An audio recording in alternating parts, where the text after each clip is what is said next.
بسم اللہ الرحمن الرحیم نحمدہ و نصلی علی رسولہ الکریم اما بعد۔ ساتھ کالج کی طرف سے ویڈیوز کا سلسلہ جاری ہے۔ آج کا ہمارا موضوع ہے کان کا بہنا، کان سے پیپ کا نکلنا۔ یہ 96-97 کی بات ہے۔ اس وقت میں ایک جگہ امامت کرواتا تھا۔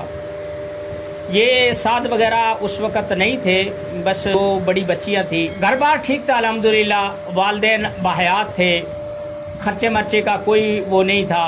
وہ مجھے ایک تحفے کے طور پر 1000 روپے دیا کرتے تھے، جیب خرچی کے طور پر، باقی نہیں لیتا تھا۔ تو میرے پاس اس وقت ایک بچی لائی گئی، اس کے دونوں کان بہہ رہے تھے۔ میں نے ان کا جائزہ لیا۔ جائزہ لینے کے بعد اس وقت کے حساب سے میں نے اسے کہا تھا کہ میں 50 روپے لوں گا۔ 2-3 دن کا موٹر سائیکل کا تیل تھا، میں اسی پر راضی تھا۔ وہ بھی پتہ نہیں کہاں سے دھکے کھا کر آئے تھے، انہوں نے ایڈوانس ہی مجھے دے دیے۔ میرے پاس سمندر جھاگ پڑا تھا، میں نے ان سے کہا تھا کہ نیبو لے آؤ۔ نیبو لے آئے، میں نے سمندر جھاگ وہ ایسے کھرچا اور اس سے جو وہ چیز تیار ہوئی، اس کا جو پاؤڈر تیار ہوا، میں نے اس کے کان میں بھر دیا، دونوں کانوں میں بھر دیا۔ اوپر سے میں نے نیبو نچوڑا، اب وہ ابلنا شروع ہوا۔ جب وہ اچھی طرح ابل گیا تو پھر میں نے ایک نیم کا تنکا لیا، وہیں پر کھڑا تھا نیم، میں نے اسے ایک ٹہنی توڑی، روئی لی اور اس سے اس کے کان صاف کر دیے۔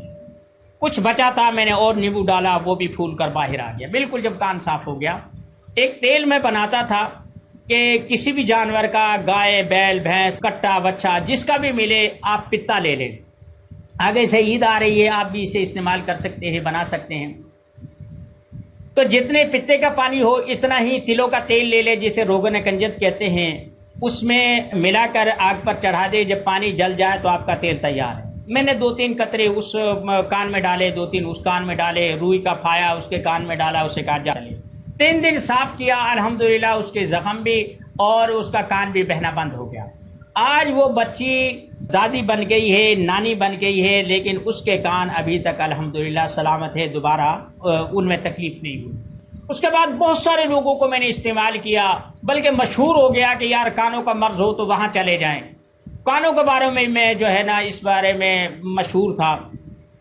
تو یہ میں اس لیے بتا رہا ہوں، آگے سے عید آ رہی ہے، آپ پتے کا استعمال کریں۔ کانوں میں زخم ہو، کانوں میں پھوڑے پھنسیاں ہوں، اور یا چیسیں چرناٹے چلتی ہوں ٹھنڈ کی وجہ سے، یا رات کو کانوں میں درد ہو جاتا ہو، تو یہ جو تیل ہے اسے آپ 1-2 قطرے ڈال دیا کرے تو انشاءاللہ کان کی تکلیف سے، یا چندری ہو جائے، اندر زخم ہو جاتے ہیں بعض دفعہ، وہ جو ہے نا ایسی وہ ماس بڑھ جاتا ہے کہ کانوں کا سوراخ رک جاتا ہے، تو اس میں بھی یہ کام دیتا ہے۔ تو یہ تھا ایک میرا اپنا تجربہ۔ اس کو میرے خیال ہے کافی دن ہو گئے ہیں، یعنی اگر آپ 90 کی بھی لگائیں، نہیں 98 96، تو 12 سال وہ اور 22 سال یہ، یعنی 12 اور 22، یہ 34-35 سال ہو گئے ہیں۔ یہ تب سے میرے معمولات میں چلا آ رہا ہے۔